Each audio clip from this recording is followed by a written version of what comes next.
ตีกันไม่เด้อยูเซอร์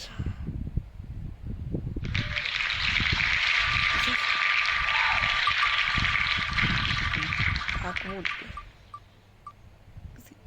จริงแล้วมันน่าจะควบแบบนี้นะ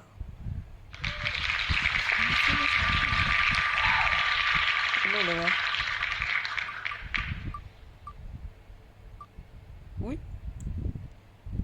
ไปพูดอะไรก็ได้อะว่า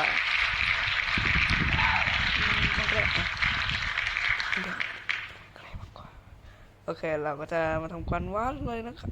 โฆษณานี่วาดเลย